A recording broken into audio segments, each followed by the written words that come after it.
Las aventuras del sorprendente Hombre Araña y sus increíbles amigos. Una de las ediciones más exitosas de este canal es la de Cómo se arruinó, donde se incluyen Warner, Nickelodeon, Locomotion, Star vs. Las Fuerzas del Mal, Lisa Simpson, Cartoon Network, hasta Fox Kids, Jetix y Disney XD. Cada caso es ejemplo de una situación específica que nos ayuda a comprender la precariedad del éxito de una empresa, y hoy, con el caso de Marvel, nos va a quedar muy claro cómo, a pesar de estar en tu mejor momento, un revés en el mercado puede orillarte a firmar una declaración de bancarrota. Claro está, Marvel, desde su consolidación con los guiones de Stan Lee y el arte de maestros como Jack Kirby y John Buscema, jamás dejó de ser un gigante, pero sí estuvo a punto de disolverse, y fue gracias a la venta de juguetes que logró su supervivencia. A continuación, Sebastián Derain presenta Cómo se arruinó Marvel Comics. Para entender la historia de esta compañía, hay que remontarnos a principios del siglo XX. Una parcela del arte está destinada a representar la vida real y opinar al respecto, ya sea para criticarla, quejarse o simplemente reírse a expensas suyas. Muchos ancianos pueden recordar perfectamente que incluido entre las páginas del periódico había un par de tiras cómicas con personajes animales o humanos en situaciones divertidas. Justo por esto se llaman comiquitas. Estaban hechas para hacerte reír y mucha gente las disfrutaba. Ya fueras un señor muy serio o un niño pequeño que no gustaba de leer las demás secciones, era casi seguro que no dejarías pasar la tira cómica. Pero además de eso, llevar los clásicos de la literatura a las generaciones más jóvenes que se iniciaban en la lectura resultaba mucho más fácil cuando uno se servía de ilustraciones, pero más disfrutable era cuando cada diálogo y escena se representaba gráficamente. Y justo esto ocurrió con Superman. En 1933, Jerry Siegel escribió una historia corta de un experimento en un hombre indigente que adquiría poderes mentales y pronto enloquecía y trataba de conquistar al mundo, mas el efecto fue temporal y el sujeto continúa como un pobre bastardo sin futuro. Tiempo después, Siegel conoció a Joe Shuster y juntos concibieron la idea de crear una tira cómica que tratase sobre las aventuras de un superhombre de fuerza extraordinaria.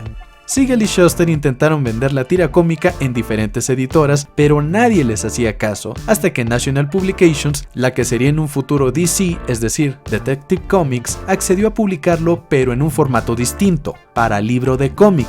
De esta manera, la historia de Clark Kent fue publicada por primera vez en 1939 y atrajo muchísima atención del público. Mirando hacia el éxito que podría tener una historia gráfica con un formato a color, Martin Goodman se animó a publicar historias diferentes, ya que él solía publicar pulps, que eran mucho más baratas y sencillas de hacer, y en su mayoría más texto que imágenes, además de que la mayoría de sus consumidores eran hombres adultos. El éxito de Superman y otras historias le había demostrado a Goodman que el dinero estaba en las publicaciones que atrajeran a un público más joven, algo que una persona pudiera decir emocionado por la calle: "Miren, es la nueva edición, mamá, ¿me la compras?", en vez de ser algo que compraba la gente casi en silencio y con vergüenza, porque muy a pesar de las tramas interesantes que pudiera tener, que apareciesen mujeres bien proporcionadas en poca ropa se consideraba adulto.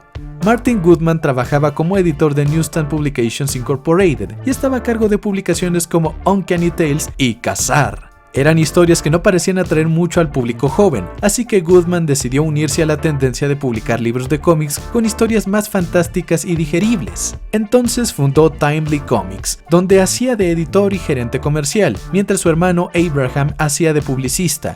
Dar el salto a historias más juveniles era un tanto difícil, por lo cual temas relacionados con el horror, grandes peligros y criaturas grotescas se mantenían como sello de marca del trabajo de Goodman. Este señor hizo un pedido a Funnies Incorporated, donde algunos artistas liderados por Lloyd Jaquet hacían historias gráficas bajo pedido para publicadores como Timely Comics, y así pudiesen distribuirlas y venderlas.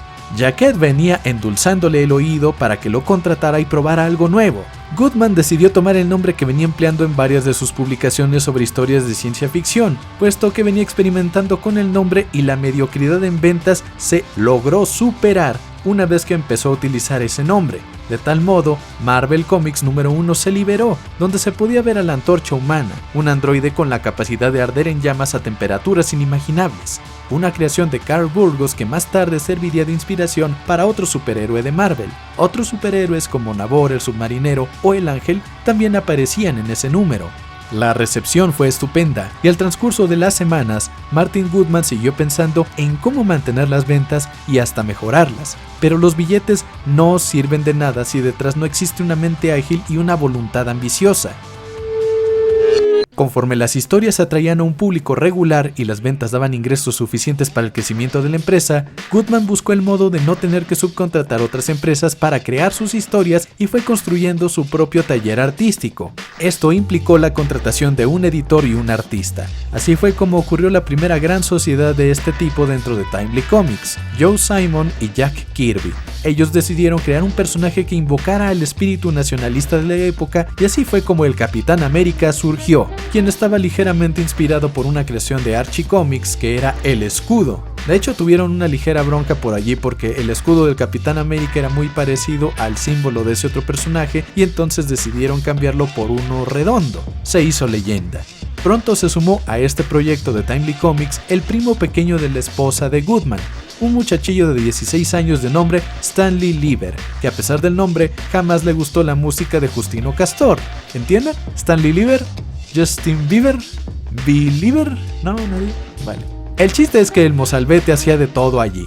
Limpiaba manchas de tinta, borraba marcas de lápiz, iba por café y rosquillas para quien se lo pidiera, pero más allá de eso, aquel chico tenía el sueño de convertirse en escritor y no dudaba en compartir sus ideas con quien quiera que estuviera dispuesto a oírlas. No se puede soñar con cierta profesión si previamente no la has consumido. El pequeño Stan Lieber era un ávido lector de cómics y fanático de los shows de ciencia ficción, por lo que era un portafolio de referencias ambulante. Goodman se dio cuenta del potencial del muchacho y le permitió ser autor de algunas historias, las cuales empezó a firmar como Stan Lee.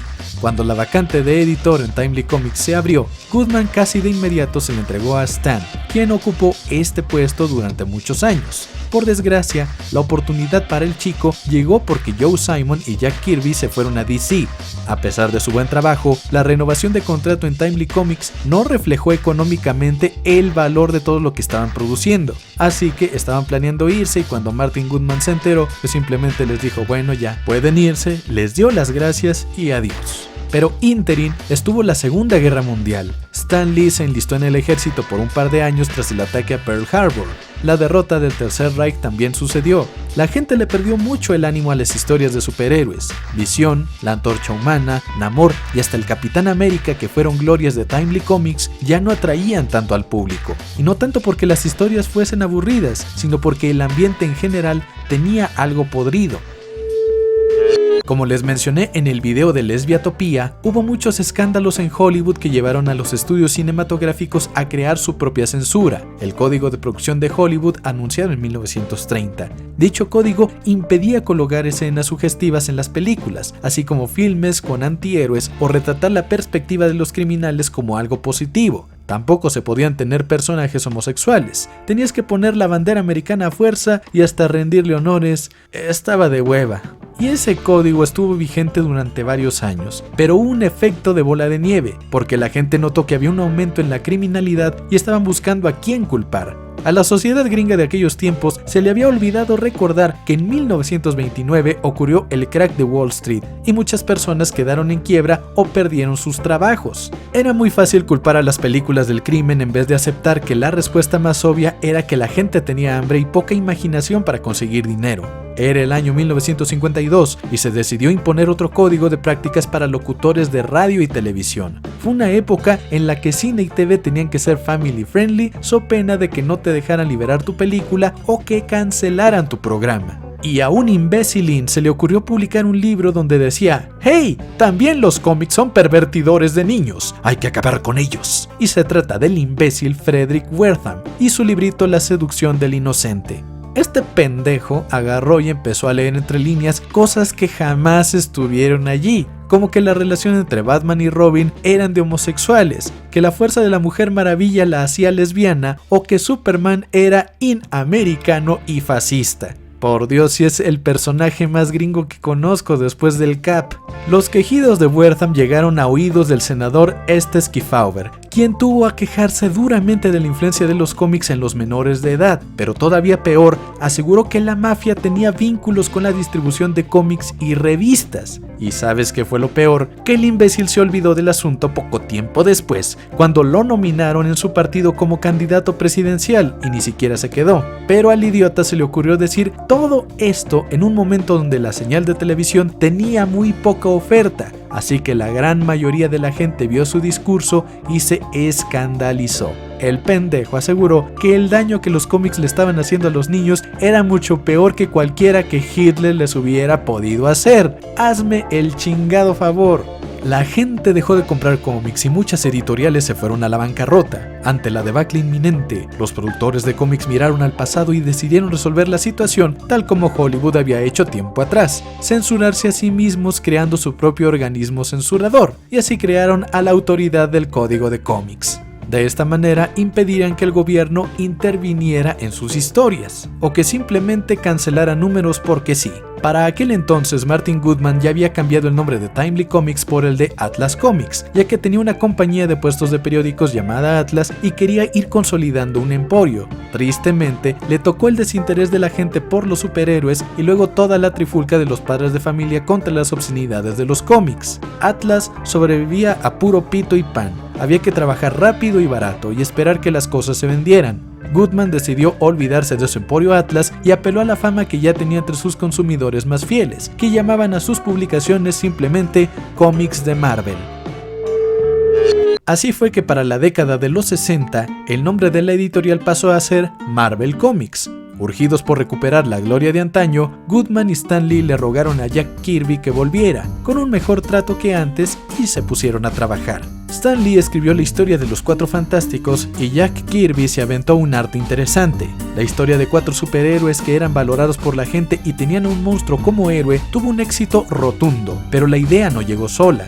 Muchas veces para salir del bache no tienes que empujar más duro, sino únicamente dar un vistazo a lo que el vecino ha estado haciendo o bien lo que tú mismo hiciste en el pasado.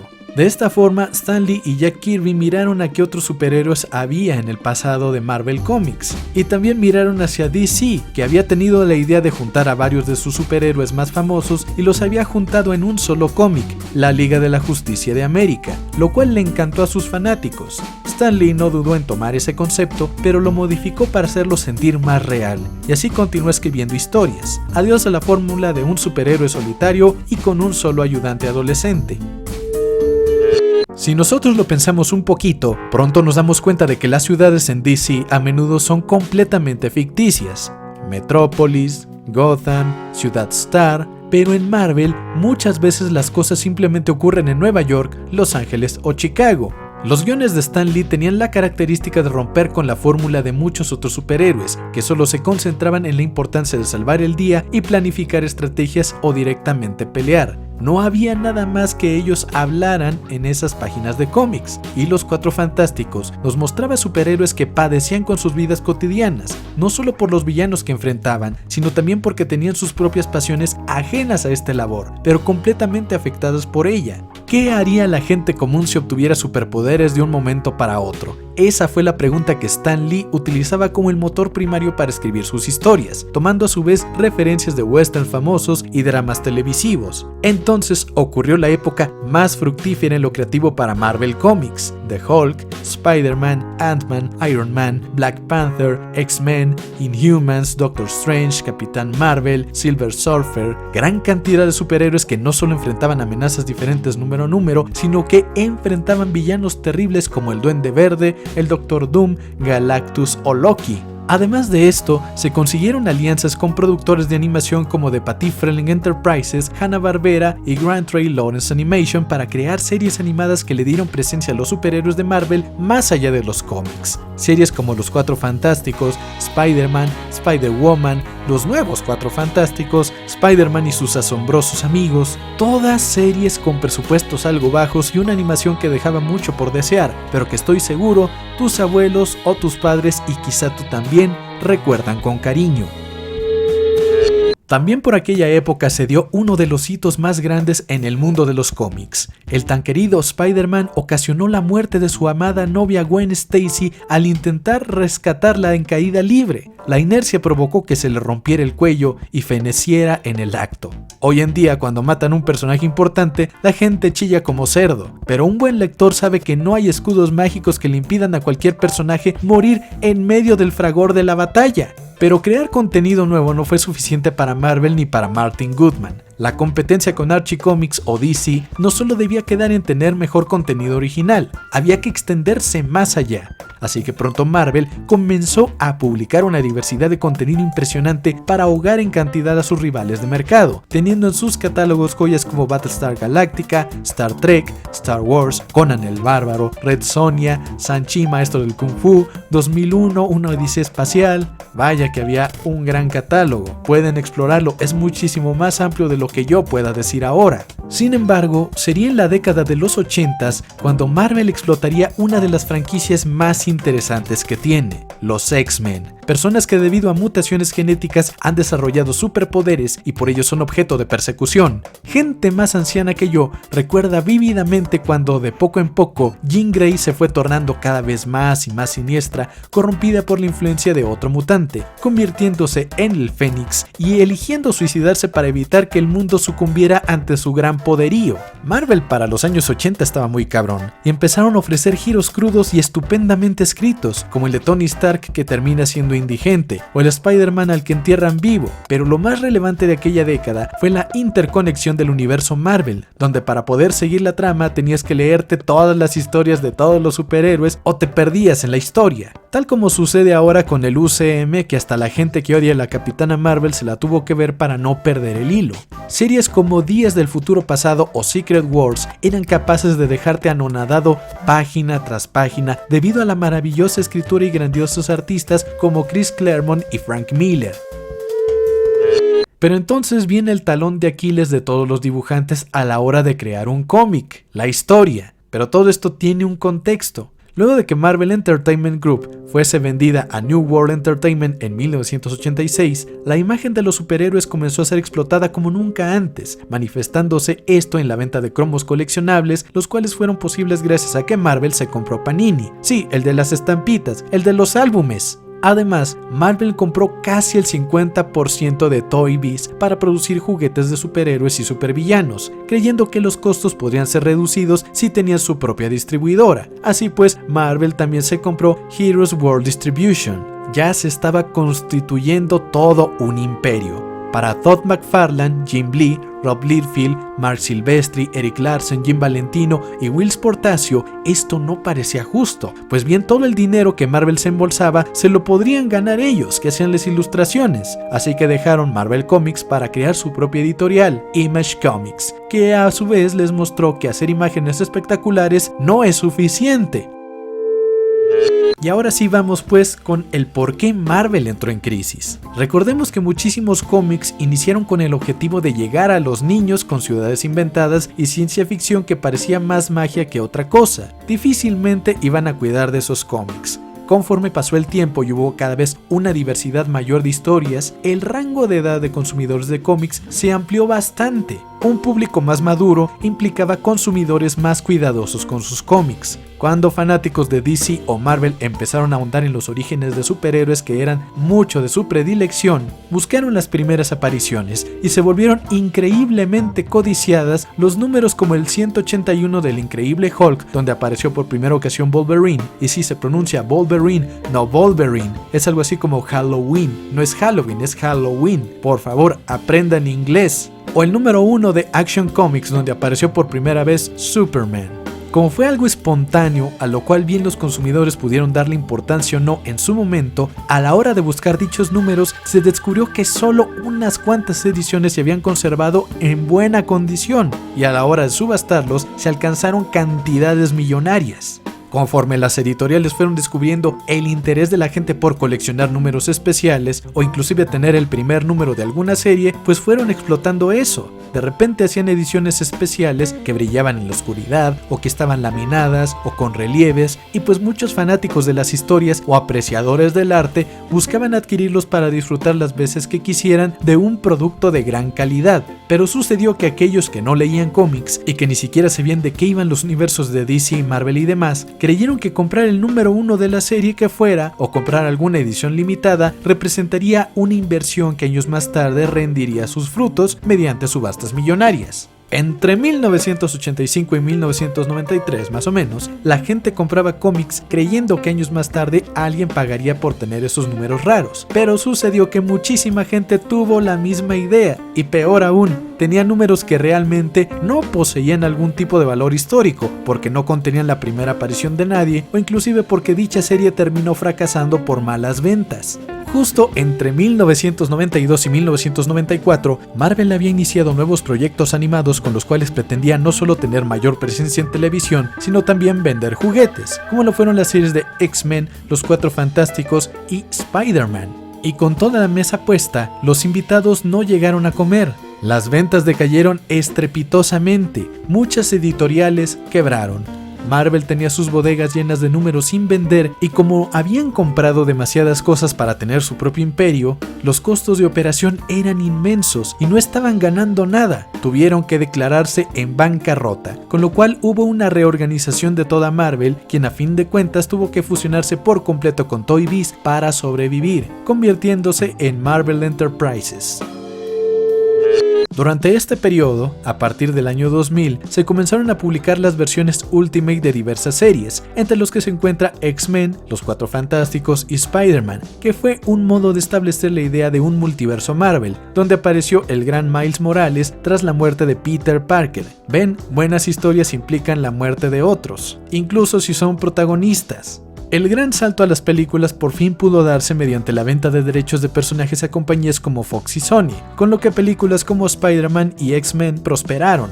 Con afán de no depender de nadie, Marvel decidió cambiar su nombre otra vez a Marvel Entertainment, para ya ir pensando no solo en series animadas, cómics y juguetes, sino en hacer sus propias películas, con lo cual abrió Marvel Studios y se pusieron a trabajar en la película de Iron Man.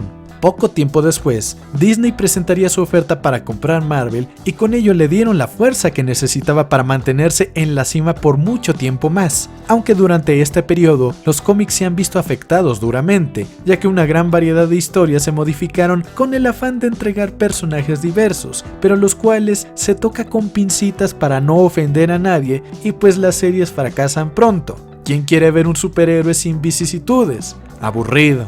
Sin embargo, también hemos visto personajes que han valido muchísimo la pena, como Spider-Gwen y Gwenpool. Y bueno, ya no quiero extenderme más, este fue mi video sobre cómo se arruinó Marvel. Si te gustó, regálame un pulgarcito arriba y suscríbete a mi canal, porque el amiguismo es la onda. Sebastián Derain para servirte.